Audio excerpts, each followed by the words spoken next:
Hi hello ಸ್ನೇಹಿತರೆ, welcome back to my channel. Wish you happy new year. ಎಲ್ಲರಿಗೂ ಹೊಸ ವರ್ಷದ ಶುಭಾಶಯಗಳು. ಎಲ್ಲರ ಆರೋಗ್ಯ, ಐಶ್ವರ್ಯ, ಸಂಪತ್ತು ನಿಮ್ಮದಾಗಲಿ ಅಂತ ತಿಳಿಸ್ತಾ, ಹೊಸ ವರ್ಷದ ಕ್ಯಾಲೆಂಡರನ್ನು ಯಾವ ಸರಿಯಾದ ದಿಕ್ಕಿಗೆ ಹಾಕಬೇಕು, ಈ ದಿಕ್ಕಿನಲ್ಲಿ ಹಾಕೋದ್ರಿಂದ ನಿಮಗೆ ಹಣ, ಸಂಪತ್ತು ಅನ್ನೋದು ಹೆಚ್ಚಾಗ್ತಾ ಹೋಗುತ್ತೆ. ಮನೆಯಲ್ಲಿ ಸಮೃದ್ಧಿ ಅನ್ನೋದು ಹೆಚ್ಚಾಗ್ತಾ ಹೋಗುತ್ತೆ. ಈಗ ಎಲ್ಲರ ಮನೆಯಲ್ಲಂತೂ ಹೊಸ ವರ್ಷ ಬಂದರೆ ಸಾಕು, ಎಲ್ಲರೂ ಹೊಸ ಕ್ಯಾಲೆಂಡರನ್ನ ತಂದಿರ್ತೀರಿ. ಹಾಗಾಗಿ ಹೊಸ ಕ್ಯಾಲೆಂಡರನ್ನ ಸರಿಯಾದ ದಿಕ್ಕಿನಲ್ಲಿ ಹಾಕಬೇಕು. ಹಾಗೆಯೇ ಹಳೆ ಕ್ಯಾಲೆಂಡರನ್ನ ಏನು ಮಾಡಬೇಕು ಅಂತಲೂ ತಿಳಿಸ್ಕೊಡ್ತಾ ಇದ್ದೀನಿ. ಮನೆಯ ಪ್ರತಿಯೊಂದು ವಸ್ತುವು ವಾಸ್ತುವಿನ ಜೊತೆಗೆ ಸಂಬಂಧವನ್ನು ಹೊಂದಿರುತ್ತೆ. ಸರಿಯಾದ ಜಾಗದಲ್ಲಿ ವಸ್ತುವನ್ನು ಇಡದೆ ಹೋದರೆ ಮನೆಯಲ್ಲಿ ಶಾಂತಿ, ನೆಮ್ಮದಿ ಅನ್ನೋದು ಹಾಳಾಗ್ತಾ ಇರುತ್ತೆ. ಇದರಲ್ಲಿ ಕ್ಯಾಲೆಂಡರ್ ಕೂಡ ಒಂದು. ಹಾಗಾಗಿ ಕ್ಯಾಲೆಂಡರನ್ನು ನಾವು ಮನೆಯಲ್ಲಿ ಸರಿಯಾದ ದಿಕ್ಕಿನಲ್ಲಿ ಹಾಕೋದ್ರಿಂದ ಮನೆಯಲ್ಲಿ ಸುಖ, ಶಾಂತಿ, ನೆಮ್ಮದಿ ಅನ್ನೋದು ನೆಲೆಸುತ್ತೆ. ಹೊಸ ವರ್ಷ ಬರ್ತಿದ್ದಂತೆ ಎಲ್ಲರ ಮನೆಯಲ್ಲಿ ಸಂಭ್ರಮ ಮನೆ ಮಾಡುತ್ತೆ. ವಿಶ್ವಾದ್ಯಂತ ಎಲ್ಲರೂ ಹೊಸ ವರ್ಷವನ್ನು ಅದ್ಧೂರಿಯಾಗಿ ವೆಲ್ಕಮ್ ಮಾಡ್ತಾ ಇರ್ತಾರೆ. ಹೊಸ ವರ್ಷ ಒಂದಿಷ್ಟು ಹೊಸತನದಿಂದ ಕೂಡಿರಲಿ ಅನ್ನೋ ಬಯಕೆ ಎಲ್ಲರಲ್ಲೂ ಇರುತ್ತೆ. ಹಾಗಾಗಿ ಹ್ಯಾಪಿ ನ್ಯೂ ಇಯರ್ ಬರ್ತಾ ಇದ್ದಂಗೆ ಅನೇಕ ಹಳೆಯ ವಸ್ತುಗಳನ್ನು ಮನೆಯಿಂದ ಹೊರಹಾಕ್ತಾ ಇರ್ತಾರೆ. ಜನರು ಹೊಸ ಕ್ಯಾಲೆಂಡರ್ಗಳನ್ನು ಮನೆಗೆ ತರ್ತಾರೆ. ಹಾಗಾಗಿ ಹೊಸ ಕ್ಯಾಲೆಂಡರ್ ಮನೆಗೆ ಪ್ರಗತಿಯನ್ನು ಸೂಚಿಸುತ್ತೆ ಅಂತಲೇ ಹೇಳಲಾಗುತ್ತೆ. ಇನ್ನು ವಾಸ್ತುಶಾಸ್ತ್ರದಲ್ಲಿ ಕ್ಯಾಲೆಂಡರ್ ಹಾಕಲು ಕೆಲವು ನಿಯಮಗಳನ್ನು ಅನುಸರಿಸಬೇಕಾಗತ್ತೆ. ಹೊಸ ವರ್ಷ ಬಂದ ತಕ್ಷಣ ಹಳೆಯ ಕ್ಯಾಲೆಂಡರನ್ನು ಮನೆಯಿಂದ ತೆಗೆದು ಹಾಕಬೇಕು. ಅನೇಕ ಜನರು ಹಳೆಯ ಕ್ಯಾಲೆಂಡರನ್ನು ಹಾಗೆಯೇ ಇಡ್ತಾ ಇರ್ತಾರೆ. ಆದರೆ ಮನೆಯಲ್ಲಿ ಹಳೆಯ ಕ್ಯಾಲೆಂಡರ್ ಇಡೋದ್ರಿಂದ ನಕಾರಾತ್ಮಕ ಶಕ್ತಿ ಹೆಚ್ಚಾಗ್ತಾ ಹೋಗುತ್ತೆ. ಇದರೊಂದಿಗೆ ಕುಟುಂಬದ ಸದಸ್ಯರ ಪ್ರಗತಿಗೂ ಕೂಡ ಇದು ಅಡ್ಡಿ ಮಾಡುತ್ತೆ.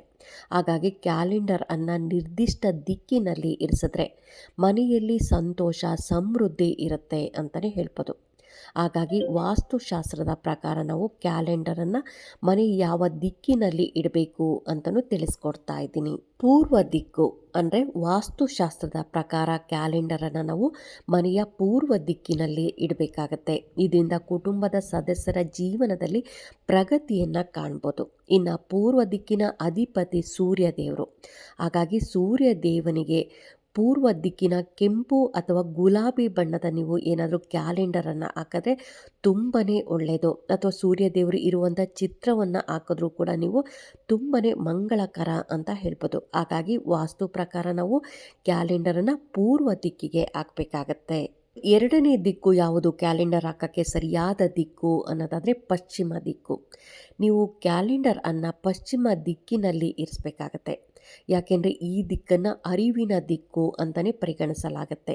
ನೀವು ಈ ದಿಕ್ಕಿನಲ್ಲಿ ಕ್ಯಾಲೆಂಡರನ್ನು ಹಾಕಿದ್ರೆ ನಿಮ್ಮ ಜೀವನದಲ್ಲಿ ನೀವು ಸಾಕಷ್ಟು ಪ್ರಗತಿಯನ್ನು ಪಡಿತೀರಿ. ಇದಲ್ಲದೆ ಕೆಲಸ ಮಾಡುವ ಸಾಮರ್ಥ್ಯ ಕೂಡ ಹೆಚ್ಚಾಗುತ್ತೆ. ಇನ್ನು ಕೆಲಸದಲ್ಲಿ ನೀವು ಯಶಸ್ಸು ಸಿಗಬೇಕು ಅಂದರೆ ನೀವು ಮನೆಯಲ್ಲಿರುವ ಕ್ಯಾಲೆಂಡರನ್ನು ಪಶ್ಚಿಮ ದಿಕ್ಕಿನಲ್ಲಿ ಹಾಕಬೇಕಾಗತ್ತೆ. ಕ್ಯಾಲೆಂಡರನ್ನು ಹಾಕೋದು ಕೂಡ ನಾವು ಉತ್ತರ ದಿಕ್ಕಿಗೂ ಹಾಕಿದ್ರೆ ತುಂಬಾ ಒಳ್ಳೆಯದಾಗತ್ತೆ. ಕ್ಯಾಲೆಂಡರನ್ನು ಉತ್ತರ ದಿಕ್ಕಿಗೆ ಹಾಕೋದ್ರಿಂದ ತುಂಬಾ ಮಂಗಳಕರ ಅಂತಲೇ ಹೇಳ್ಬೋದು.